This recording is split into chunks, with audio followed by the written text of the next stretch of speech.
lorsque le surprenant second du groupe C du championnat U19 national s'en va défier un ambitieux quatrième, cela donne forcément un match disputé au couteau, surtout lorsqu'il s'agit de l'opposition entre les deux frères ennemis du TFC et de l'US Colomiers.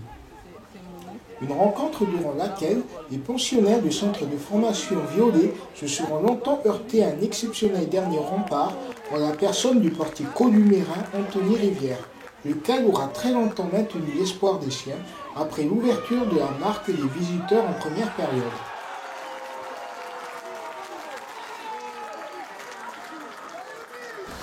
C'est vrai que le gardien en face a fait un gros match aussi.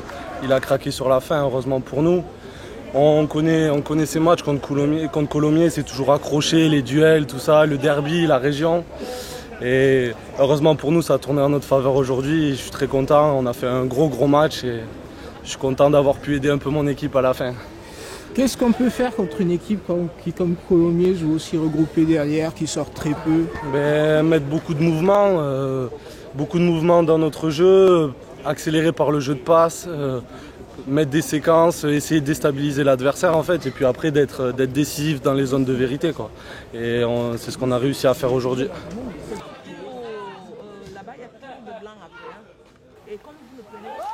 Si la rencontre ressemblait longtemps à une longue observation tactique de part et d'autre, il fallait finalement attendre le dernier quart d'heure de la partie pour voir les jeunes TFCistes reprendre l'avantage sur le haut du jour.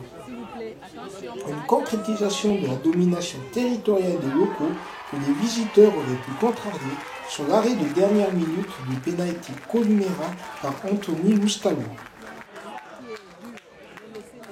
Il y a du travail, malgré tout ce qu'on peut penser. Après, il y a également une part de réussite, c'est sûr, parce que si on part du mauvais côté, qu'il y ait du travail ou pas, quoi, il y a but. Mais c'est du ressenti, du nez et aussi un peu de travail à l'entraînement. Parce qu'on le bosse à l'entraînement. C'est toujours le problème dans ces matchs-là où c'est serré. Ça part souvent en échauffourée, comme vous dites, à la fin du match. Donc il faut toujours rester concentré, quoi qu'il arrive, quels que soient les événements. Parce que c'est sûr qu'un pénalty en fin de match, c'est très important. Donc il faut savoir garder sa concentration, même si les copains à côté sont en train de perdre un peu leur nerf, quoi.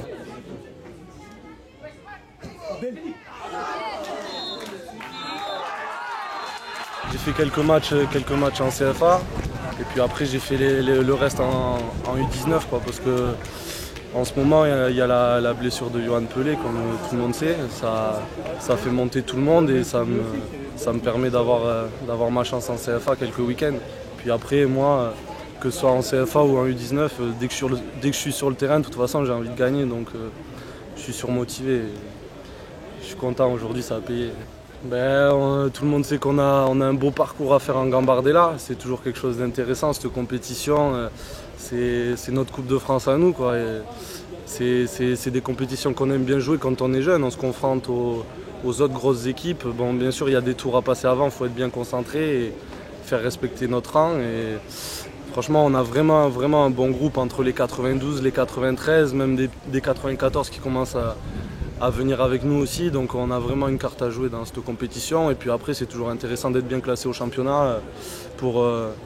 C'est toujours plus intéressant de jouer des matchs à piment comme aujourd'hui, le second contre le quatrième, tout ça, c'est toujours bien d'être bien classé en championnat, même si c'est vrai que la Gambardella, ça a une saveur, donc on a vraiment envie de faire quelque chose dans cette compétition.